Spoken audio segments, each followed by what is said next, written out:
en este casi un año de gobierno?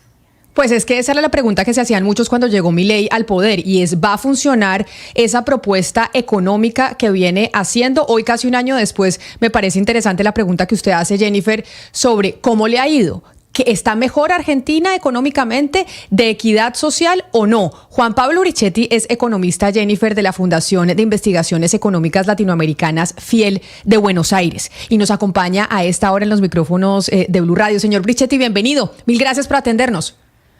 Muchas gracias, Camila, por la invitación. Un gusto para mí charlar con ustedes.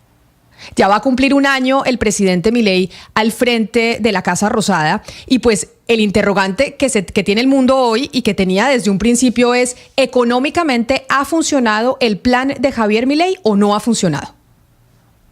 Bueno, déjeme darle un poquito de contexto que creo que es útil respecto de la comparación que están haciendo con Estados Unidos. Y es que Javier Milei, cuando asume el gobierno, asume en una situación económica que es crítica, que uno puede marcarlo como una primera diferencia respecto a Estados Unidos. La situación económica americana hoy por hoy puede requerir ajustes y mejoras, pero es sustancialmente una posición sólida y es una posición desde la cual se puede trabajar con otra calma, si uno lo pensase de otra manera. En Argentina, la situación que recibe Javier Milei, el presidente dice que es la peor herencia de la historia.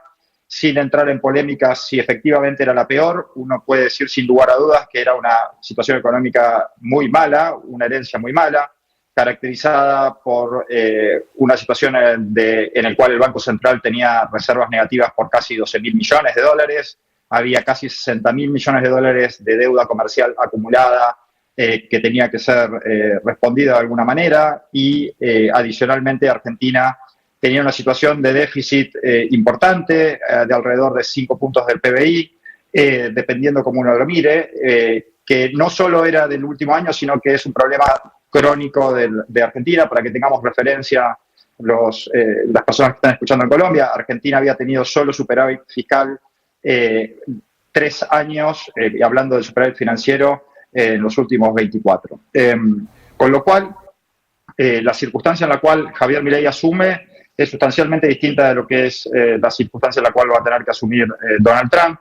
Y él asume con un diagnóstico, yo creo, acertado, de que la problemática de fondo y que sustancialmente era la parte que apretaba el zapato, era que Argentina tenía que solucionar los gastos del Estado para poder darse alguna posibilidad de salir de esta situación tan dramática de la manera menos traumática posible.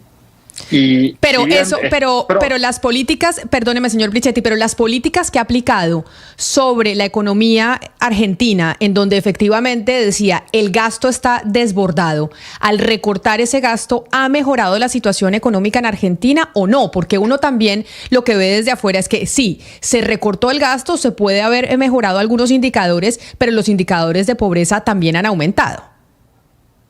Eso que vos mencionás, Camila, es absolutamente cierto. Digamos, la primera cuestión es que Javier Milei consiguió un ajuste fiscal de unas proporciones muy importantes, y si me deja hacer el comentario, que yo creo que el consenso de la profesión económica en Argentina no creía posible que sea realizable de un momento para otro. Realizar un ajuste de esa magnitud obviamente ha tenido implicancias sobre la actividad económica de Argentina y sobre los indicadores de pobreza. De hecho, ha sido un golpe relativamente importante que ha sido en parte disimulado por la reversión de lo que ha pasado con el campo. Argentina venía de un año anterior con una sequía muy importante. Este año fue un año de buena producción del campo, y eso ha ayudado a disimular un poco los efectos de ese ajuste fiscal tan severo que realizó el presidente Milei. La cuestión, y creo que es la cuestión de debate más importante, es si había alguna alternativa para Argentina respecto del plan que estaba presentando Javier Milei, y creo que, para ser justos, todos los candidatos presidenciales, quizás con una mirada menos extrema, estaban proponiendo de una u otra manera algún tipo de ajuste fiscal, dado que la situación lucía claramente insostenible. Si uno se pone un año después de que arrancó el mandato de Javier Milei, la realidad es que la situación en la cual está Argentina es, yo la calificaría como razonablemente buena, dado de dónde veníamos, en las cuales se luce que la inflación, que es quizás el indicador social que políticamente es más sensible, se redujo de una manera sustantiva. Usted piense que en diciembre de 2025 tuvimos 25% de inflación mensual. La última medición reciente en octubre dio 2.7 mensual, que sigue siendo muy alta, pero desde el punto de partida es una reducción muy importante. Y yo creo que la gran apuesta política de este gobierno es que esencialmente al controlar los precios se va a poder generar un círculo virtuoso dentro de la economía, se van a recuperar los salarios y se va a poder recuperar la actividad y de esa manera darle una sostenibilidad a un plan que a todas luces es muy duro si uno lo mira desde el punto de vista de la actividad.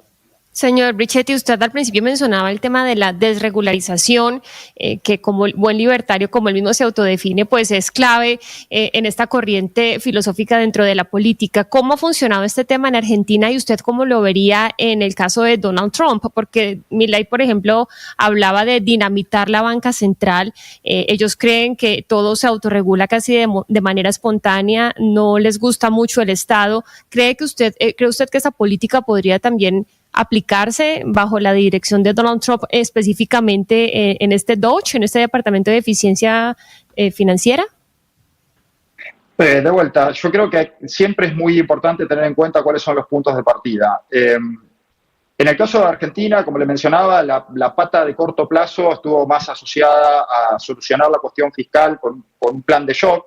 Y si me pregunta a mí cuál es la parte que le va a dar una sostenibilidad en el tiempo a más largo plazo, está muchísimo más asociado con lo que mencionabas vos, que es efectivamente avanzar en lo que nosotros los economistas llamamos reformas estructurales, es decir, este cambio de regulaciones que permiten desbloquear el potencial económico del sector privado. Deje de hacerme una aclaración, yo no creo de que una economía moderna se pueda llevar a cabo sin ningún tipo de regulación. El tema es cuáles son las regulaciones que se están imponiendo, cuáles son los incentivos y si efectivamente funcionan o no respecto de cuáles son los objetivos deseados.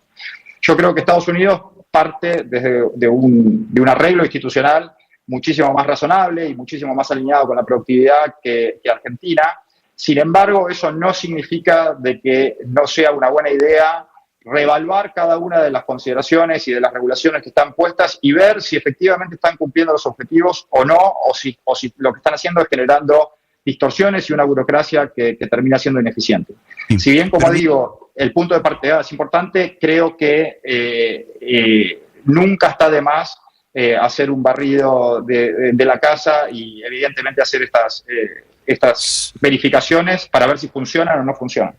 Sí, a eso me quería referir, señor Brichetti. Mire, el hecho de que Milei haya decidido desburocratizar el Estado argentino, que hay tanta burocracia, tantos ministerios, y decir con 9 ministerios es suficiente y las cosas van a funcionar muy bien.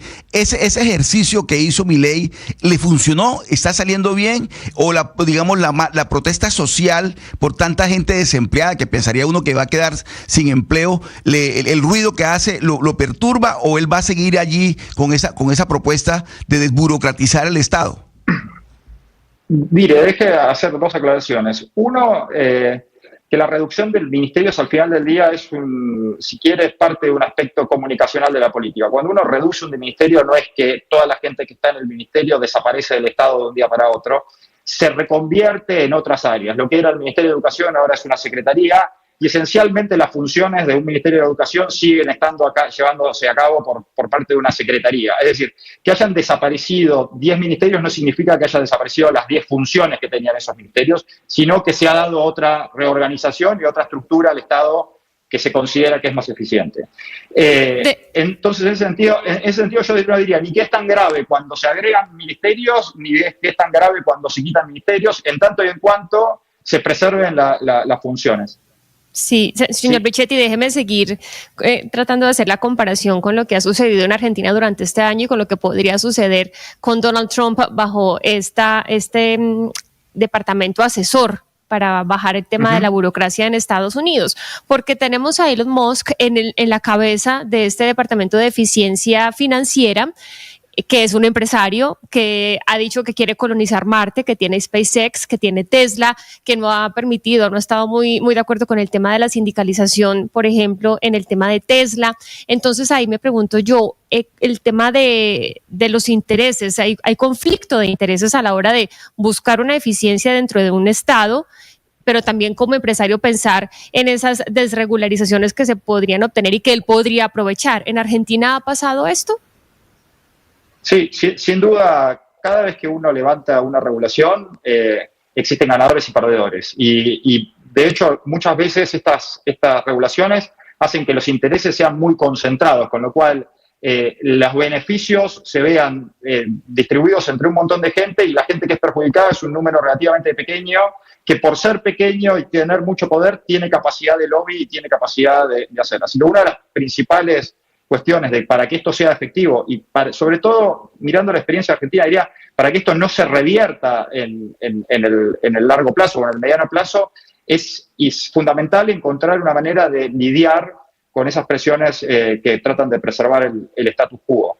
Desde el punto de vista de Argentina, nosotros en Fiel realizamos muy recientemente un trabajo que estuvimos revisando, una serie de regulaciones que proponíamos para la economía y que en algún sentido están muy alineadas con lo que está haciendo Federico Sturzenegger, que es el ministro de Desregulación, respecto de quitar una serie de trabas que son muy evidentes respecto de que tienen costos para la sociedad, pero claramente tienen gente que se beneficia de ese status quo y que por supuesto va a estar dispuesto a defenderlo. Por ejemplo, por mencionar algunas, existían una serie de trabas vinculadas a trámites necesarios para hacer importaciones de determinados bienes que estaban completamente fuera de lo alineado con las mejores prácticas internacionales y que de hecho daban espacio para la corrupción en determinadas áreas del gobierno. Claramente uno dice, si lo mira desde el punto de vista del bienestar de la población, levantar eso uno esperaría que tenga resultados muy importantes, tanto sobre los precios de las cuestiones que estén importadas, como también sobre la productividad de la economía como un todo. Pero luchar contra los intereses que se benefician de ese status quo es muy costoso, tanto en términos públicos como en términos políticos. Yo lo que creo que una característica distintiva de este episodio que está pasando en Argentina es que por ahora, y si bien es cierto que todavía estamos temprano dentro del gobierno de Javier Milei, lo que se manifiesta es un apoyo popular, diría, insospechado dadas las circunstancias, a cambiar el status quo que estaba establecido, y creo que eso es hijo de un cierto estado de hartazgo y de frustración respecto de lo que habían sido otras experiencias políticas que le está jugando muy a favor, en pos de tomar estos conflictos y que la sociedad apoye los cambios, aun cuando todavía no son muy evidentes los beneficios que van a reportar. Pero entonces, en conclusión, en este año que lleva al frente de Argentina Javier Milei, sí han mejorado los indicadores económicos. Usted dice que hay un consenso entre los economistas que lo que hizo fue titánico en medio de esos indicadores, pero también es cierto que ha aumentado la pobreza y la desigualdad. Y la pregunta es, estos indicadores económicos seguramente van a seguir mejorando. Argentina va a seguir mejorando en su economía, pero ¿se va a mantener la pobreza y la desigualdad o van a lograr también ayudarle a esas personas que en medio del corte de los subsidios, en medio del recorte fiscal, pues la ha pasado y la está pasando mal? ¿O vamos a tener lo que hemos tenido en otras oportunidades históricamente que ha hecho que la izquierda llegue al poder? Y es que esa eficiencia económica pues deja atrás a muchos ciudadanos que no se favorecen de esas políticas. Yo creo que lo que vos mencionás, Camila, es probablemente el mayor desafío que quede hacia adelante. Esencialmente lo que se puede ver ya en los datos es que la Argentina está recuperando la actividad económica, pero la está recuperando de una manera muy despareja. Hay sectores que les está yendo muy bien, y hay otros sectores que han quedado relativamente rezagados. Y en la circunstancia que está el Estado argentino, en este momento la capacidad para poder brindar ayudas es limitada, precisamente para no debilitar el esfuerzo fiscal que se está haciendo. Yo creo que una de las claves de aquí para adelante, y que al final del día va a ser lo que va a determinar si esta experiencia es exitosa o no es exitosa, es si precisamente todos estos cambios que se están haciendo se pueden institucionalizar, y se pueden institucionalizar de una manera que establezca una serie de apoyos precisamente para que la gente que se vea perjudicada por el cambio, que siempre que se tratan de hacer este tipo de reformas existe y es muy numerosa, se puedan integrar a esta nueva economía que la Argentina está tratando de impulsar, más desregulada, más abierta al comercio y probablemente con mayores niveles de inversión. Entonces, creo que el desafío está precisamente en poder institucionalizar estos cambios, solidificar estas desregulaciones que se están llevando adelante y al mismo tiempo armar un aparato, si quiere, estatal, más pequeño, más eficiente, pero que no por ello deje de brindar apoyo a las personas que lo necesitan. Pues es Juan Pablo Brichetti, economista de la Fundación de Investigaciones Económicas Latinoamericanas de Buenos Aires, Fiel. Señor Brichetti, mil gracias por acompañarnos hoy en los micrófonos de Blue Radio. Un feliz día para usted. Muchas gracias a ustedes por llamar. Ya va a cumplir un año, entonces el presidente